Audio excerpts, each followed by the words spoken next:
ಕಲಬುರಗಿ ಜಿಲ್ಲಾಧಿಕಾರಿ ಪಾಕ್ನಿಂದ ಬಂದಿದ್ದಾರೆ ಎಂಬ ರವಿಕುಮಾರ್ ಹೇಳಿಕೆ ಹಿನ್ನೆಲೆಯಲ್ಲಿ ಬಿಜೆಪಿ ನಾಯಕ ರವಿಕುಮಾರ್ಗೆ 2ನೇ ನೋಟಿಸ್ ಜಾರಿ ಮಾಡಲಾಗಿದೆ. ನಾಳೆ ಕಲಬುರಗಿ ದಕ್ಷಿಣ ವಿಭಾಗದ ಎಸಿಪಿ ಸುಬೇದಾರ್ ಮುಂದೆ ಹಾಜರಾಗುವಂತೆ ನೋಟಿಸ್ ಕೊಡಲಾಗಿದೆ. ಇನ್ನು ಈ ಬಗ್ಗೆ ಮಾತನಾಡಿದ ರವಿಕುಮಾರ್, ನಾಳೆ ಕಲಬುರಗಿ ಕೋರ್ಟ್ನಲ್ಲಿ ಕೇಸ್ ಇದೆ, ನಾನು ಹಾಜರಾಗ್ತೇನೆ. ನಾನು ಉದ್ದೇಶಪೂರ್ವಕವಾಗಿ ಕಲಬುರಗಿ ಡಿಸಿ ಬಗ್ಗೆ ಆ ಹೇಳಿಕೆ ಕೊಟ್ಟಿಲ್ಲ. ಡಿಸಿ ಬಗ್ಗೆ ನಾನು ಮಾತಾಡಿದ ಹೇಳಿಕೆಗೆ ಕ್ಷಮೆ ಕೇಳಿದ್ದೇನೆ ಅಂತ ಹೇಳಿದರು. ನಾನು ಈಗಲೂ ಹೇಳ್ತಾ ಇದ್ದೀನಲ್ಲ, ಡಿಸಿ ಅವರ ಬಗ್ಗೆ ನಾನು ಆಡಿರ್ತಕ್ಕಂಥದ್ರ ಬಗ್ಗೆ ನಾನು ಈಗ ಕ್ಷಮೆಯನ್ನ ಕೇಳ್ತಾ ಇದ್ದೇನೆ. ಆದ್ರೆ ನನ್ನ ಮೇಲೆ ಅಟ್ರಾಸಿಟಿ ಕೇಸ್ ಹಾಕಿದಾರಲ್ಲ, ಆ ವಿಷಯನ ನಾನು ಖಂಡಿತ ಚಾಲೆಂಜ್ ಮಾಡ್ತೀನಿ. ಕ್ಷಮೆ ಕೇಳಿದ್ದೀನಿ. ನಾನು ಈಗಲೂ ಹೇಳ್ತಾ ಇದ್ದೀನಲ್ಲ, ಡಿಸಿ ಅವರ ಬಗ್ಗೆ ನಾನು ಆಡಿರ್ತಕ್ಕಂಥದ್ರ ಬಗ್ಗೆ ನಾನು ಈಗ ಕ್ಷಮೆಯನ್ನ ಕೇಳ್ತಾ ಇದ್ದೇನೆ. ಆದ್ರೆ ನನ್ನ ಮೇಲೆ ಅಟ್ರಾಸಿಟಿ ಕೇಸ್ ಹಾಕಿದಾರಲ್ಲ, ಆ ವಿಷಯನ ನಾನು ಖಂಡಿತ ಚಾಲೆಂಜ್ ಮಾಡ್ತೀನಿ. ಕ್ಷಮೆ ಕೇಳಿ. ಆಪರೇಷನ್ ಸಿಂಧೂರ್ ವಿಚಾರವಾಗಿ ಬೆಂಗಳೂರಿನಲ್ಲಿ ಮಾತನಾಡಿದ ಎಐಸಿಸಿ ಅಧ್ಯಕ್ಷ ಮಲ್ಲಿಕಾರ್ಜುನ ಖರ್ಗೆ, ರಾಜಕೀಯ ಭಾಷಣ ಬಿಟ್ಟು ದೇಶದ ವಿಚಾರದಲ್ಲಿ ಒಗ್ಗಟ್ಟಿರಬೇಕು.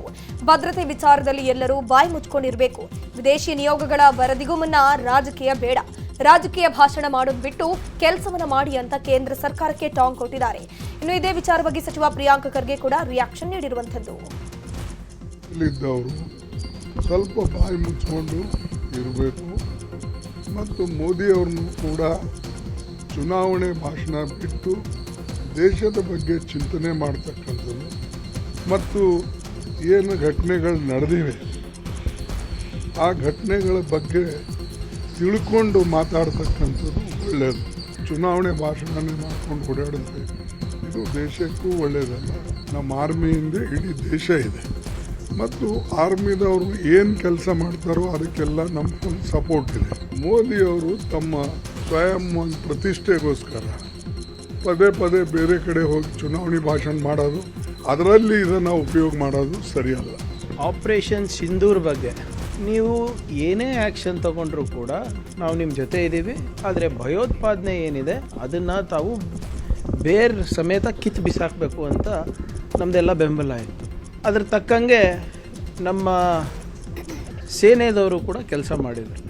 ಆದರೆ ಏಕಾಏಕಿ ಸೀಸ್ ಫೈರ್ ಅನೌನ್ಸ್ ಮಾಡಿದ್ದು ಮೋದಿಯವರಲ್ಲ, ಟ್ರಂಪ್ ಅವರು. ನಾವು ಕೇಳ್ತಾ ಇರೋದು ನಮ್ಮ ವಿದೇಶಾಂಗ ನೀತಿ ಇರ್ಬೋದು ಅಥವಾ ನಮ್ಮ ಯುದ್ಧ ಏನಿದೆ ಭಯೋತ್ಪಾದನೆ ವಿರುದ್ಧ, ಅದರ ನಿರ್ಣಯ ಅಮೇರಿಕನ್ ಪ್ರೆಸಿಡೆಂಟ್ ತಗೋತಾರ, ಏನು ನಮ್ಮ ರಾಷ್ಟ್ರದ ಪ್ರಧಾನಮಂತ್ರಿ ತಗೋಬೇಕಾ? ಕಮಲ್ ಹಾಸನ್ ಕನ್ನಡ ಹೇಳಿಕೆ ಖಂಡಿಸಿ ಚಾಮರಾಜನಗರದಲ್ಲಿ ಕನ್ನಡ ಪರ ಸಂಘಟನೆಗಳಿಂದ ಪ್ರತಿಭಟಿಸಲಾಯಿತು. ಕಮಲ್ ಹಾಸನ್ ಭಾವಚಿತ್ರಕ್ಕೆ ಪೊರಕೆಯಿಂದ ಹೊಡೆದು ಹೋರಾಟಗಾರರು ಆಕ್ರೋಶ ವ್ಯಕ್ತಪಡಿಸಿದರು. ಅಲ್ಲದೆ ಕರ್ನಾಟಕದಲ್ಲಿ ಯಾವುದೇ ಕಾರಣಕ್ಕೂ ಕಮಲ್ ಹಾಸನ್ ಚಿತ್ರ ಬಿಡುಗಡೆ ಆಗಬಾರದು, ರಾಜ್ಯಕ್ಕೆ ಕಮಲ್ ಹಾಸನ್ ಕಾಲಿಡೋದಕ್ಕೆ ಬಿಡೋದಿಲ್ಲ, ತಕ್ಷಣವೇ ಕ್ಷಮೆ ಕೇಳಬೇಕು, ಇಲ್ಲದಿದ್ರೆ ಉಗ್ರ ಹೋರಾಟ ಮಾಡ್ತೀವಿ ಅಂತ ಹೋರಾಟಗಾರರು ಎಚ್ಚರಿಸಿದ್ದಾರೆ. ಇದನ್ನ ಊಹಿಸ್ಕೊಳ್ಳಕ್ಕೂ ಸಾಧ್ಯ ಇಲ್ಲ. ಕ್ಷಮೆ ಕೇಳಿ ಅಂತ ಹೇಳ್ತಿದ್ರು ಸಹ ಕಮಲ್ ಹಾಸನ್ ಅವರು ಬುದ್ಧ ತಂಡವನ್ನ ತೋರಿ, ಇಲ್ಲ ನಾವು ಯಾವುದೇ ಕಾರಣಕ್ಕೂ ಕ್ಷಮೆ ಕೇಳಲ್ಲ, ಕ್ಷಮೆಯನ್ನ ಕೇಳಲಿಲ್ಲ. ಅವರ ಚಿತ್ರಗಳು ಯಾವುದೇ ಕಾರಣಕ್ಕೂ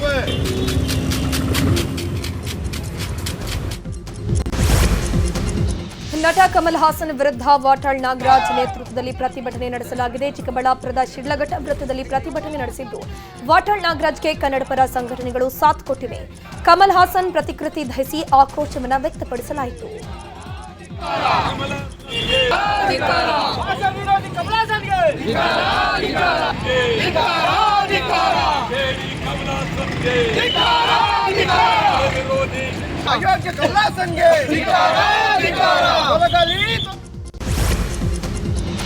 ಕಮಲ್ ಹಾಸನ್ ಕನ್ನಡ ವಿರೋಧಿ ಹೇಳಿಕೆ ವಿಚಾರದ ಬಗ್ಗೆ ಶಿವಮೊಗ್ಗದಲ್ಲಿ ಮಾತನಾಡಿದ ಶಾಸಕ ಆರಗ ಜ್ಞಾನೇಂದ್ರ, ಕಮಲ್ ಹಾಸನ್ ನಟ ಅನ್ನೋದಕ್ಕಿಂತ ಓರ್ವ ರಾಜಕಾರಣಿ. ಆ ಮನುಷ್ಯನಿಗೆ ತಮಿಳು ಓಟ್ ಬೇಕು, ಅದಕ್ಕಾಗಿ ಆತ ಹಾಗೆ ಮಾತಾಡಿದ್ದಾನೆ.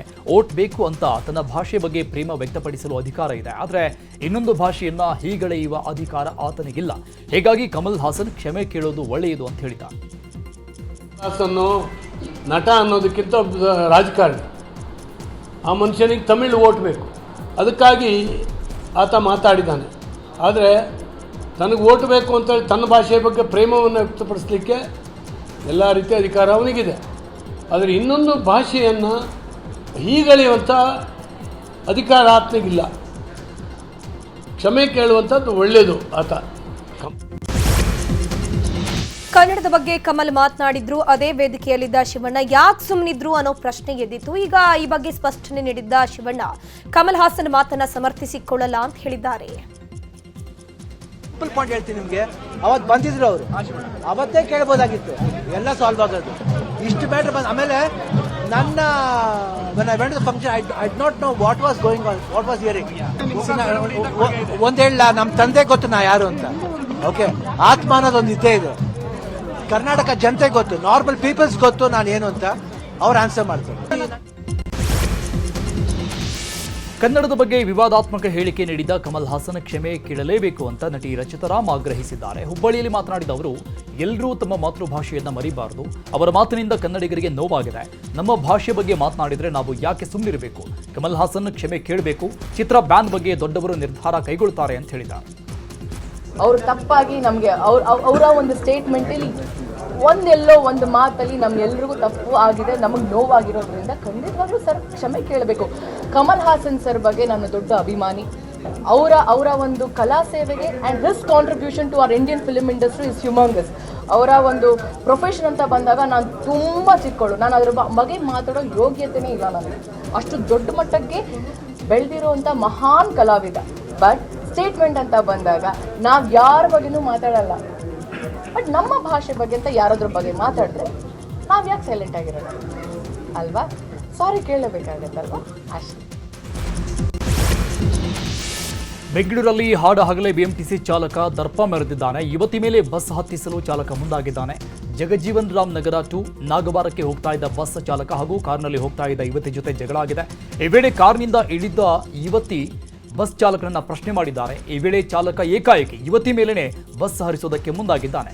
ಈ ವೇಳೆ ಯುವತಿ ಕೂದಲೆಳೆ ಅಂತರದಲ್ಲಿ ಪಾರಾಗಿದ್ದಾಳೆ. ಈ ಘಟನೆಯ ದೃಶ್ಯ ಕಾರಿನ ಡ್ಯಾಶ್ ಬೋರ್ಡ್ ಕ್ಯಾಮೆರಾದಲ್ಲಿ ಸೆರೆಯಾಗಿದೆ.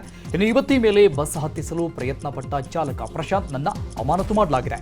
ಸಾರಿಗೆ ಸಚಿವ ರಾಮಲಿಂಗಾರೆಡ್ಡಿ ಸೂಚನೆ ಮೇರೆಗೆ ಸಸ್ಪೆಂಡ್ ಮಾಡಲಾಗಿದೆ.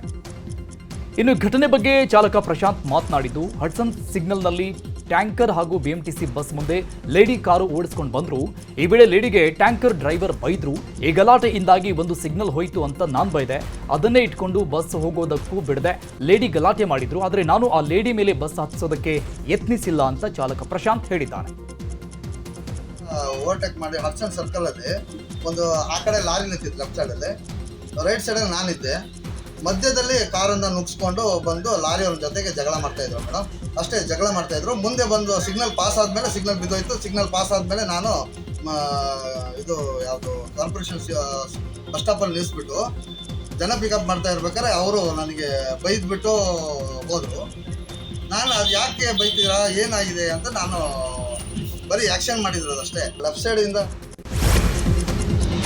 ಶಿವಮೊಗ್ಗದ ಹುಲಿಕಲ್ ಘಾಟ್ ಮಾರ್ಗದಲ್ಲಿ ಭಾರೀ ಪ್ರಮಾಣದಲ್ಲಿ ಮಣ್ಣು ಕುಸಿತವಾಗಿದೆ. ಒಂದು ವಾರದಿಂದ ಮಳೆಯಾಗ್ತಿರುವ ಹಿನ್ನೆಲೆಯಲ್ಲಿ ಮಣ್ಣು ಸಡಿಲಗೊಂಡು ಕುಸಿತವಾಗಿರುವಂಥದ್ದು. ಅಲ್ಲದೆ ಮಣ್ಣು ಕುಸಿತದಿಂದ ಹೇರ್ ಪಿನ್ ತಿರುವಿನ ಕಾಂಕ್ರೀಟ್ ರಸ್ತೆಯ ಕೆಳಭಾಗದಲ್ಲಿ ಕಾಂಕ್ರೀಟ್ ಸೇರಿದಂತೆ ಒಳಭಾಗದಲ್ಲಿ 3 ಅಡಿಗಳಷ್ಟು ಕೊರೆತ ಉಂಟಾಗಿದೆ. ಹೀಗಾಗಿ ಸಂಚಾರ ವ್ಯತ್ಯಯಗೊಂಡಿದೆ. ಕಳೆದ 5-6 ವರ್ಷಗಳಿಂದ ಘಾಟ್ ರಸ್ತೆ ಕಾಮಗಾರಿ ಆಗ್ತಿದ್ರೂ ಇನ್ನೂ ಪೂರ್ಣಗೊಂಡಿಲ್ಲ ಅಂತ ಸ್ಥಳೀಯರು ಆಕ್ರೋಶ ವ್ಯಕ್ತಪಡಿಸಿದ್ರು.